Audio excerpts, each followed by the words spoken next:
Nandito naman tayo sa farm ni Sir Jun Sirencio para ma-witness natin yung palay niya na ginamitan ng full harvest organic fertilizer ng Victory Global. So nakita nyo si Paring Randy Palmero, yan, hindi yan nakaupo ha, nakatayo yan.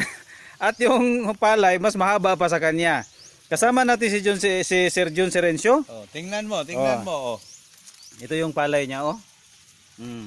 Grabe yung ano niya. At tingnan natin si Paring Randy. Brother, para mas brother, lumakad ka papunta palapit dito. Kasi yan hindi yan nakaupo, tingnan nyo. Nakatayo yan, pero yung palay mas mahaba pa sa kanya. Yan.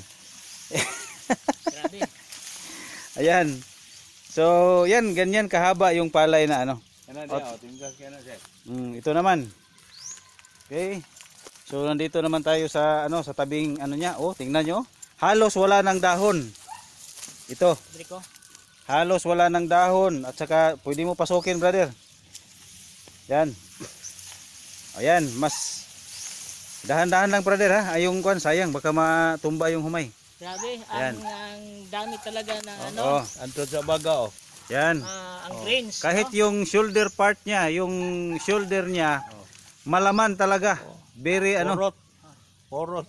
grabe, malaman, sobrang malaman. Kaya ang ganda ng effect ng ating root and leaf fertilizer na full harvest organic fertilizer pagdating doon sa laman ng shoulder. No, yung anong tawag diyan? Balikat Abagahan. Oh. Yeah. Abagahan Ayan. Wala zero.